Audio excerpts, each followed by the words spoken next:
Jerusalem. He is a good farmer. He has a big field of maize and several cattle and chickens, and he is hands-on with all his work. Recently, he had lost faith. Believing God was not really as it used to be because of his mother's sickness. He had seen his mother change within a few months, and he had prayed and taken her to many hospitals, and yet still watched as she gradually went from bad to worse. The strong pillar and confidant had now become a stranger who could not keep a single conversation and seemed to not even recognize him sometimes. He was broken and wondered where his old mother was, and if we indeed were created in God's image.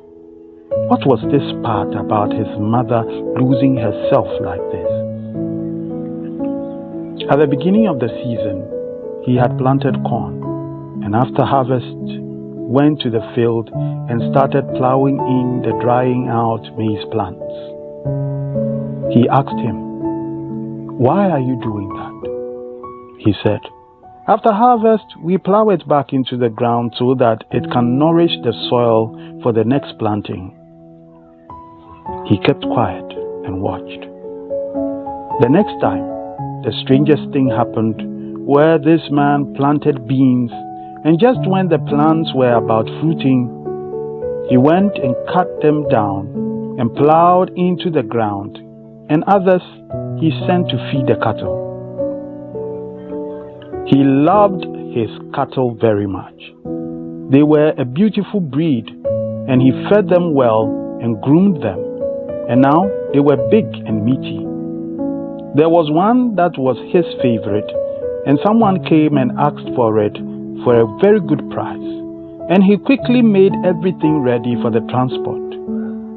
The buyer requested if he could organize the slaughter and preparation at extra cost, and he agreed and watched as his workers slaughtered the cow and prepared it for the customer. He stood by and then asked, "Why?" And he explained, "All the hard work is paying off. With this, I will have the money to pay my loans and expand the business." He looked at him and asked, "But you loved that cow?" He answered and said, "Yes, I loved it, but it was not going to live forever. It was to be sold and used as food by all means. That is why I kept it, and it has fulfilled its purpose." At an evening meal, he sat up and asked him to listen as he narrated something. "In your wisdom, you harvested your corn and watched the maize plant die, and you plowed it into the ground with the motive for it to make the ground fertile just so you can plant it again. You planted beans and did not even let it fruit, but harvested it to feed your cattle, and plowed the rest to make the ground fertile.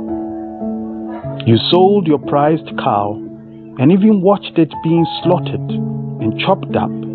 But all these, you believed that there was a purpose, and so you felt no pain, no regret, no remorse. I know for sure the maize, the beans, and the cow does not share your wisdom in seeing them lose their lives as a good fulfillment of purpose. But you still do it anyway, knowing it is a necessity to keep things going. Now think about it. You did not create the maize or beans or cow. You only manage them.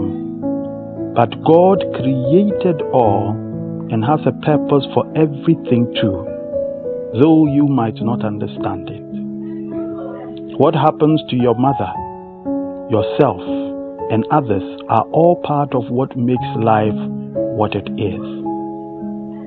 So if the maize or the beans or the cow cannot be justified in hating you for what you do to them, can you be justified in hating God for what happens to your life?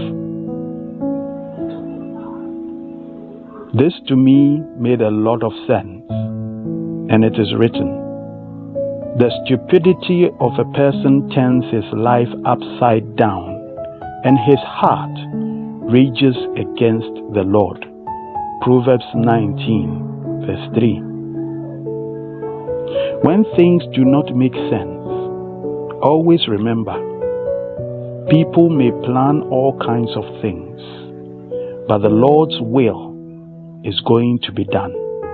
Proverbs chapter 19, verse 21. Stay blessed, trust and obey, for there is no other way. Okay.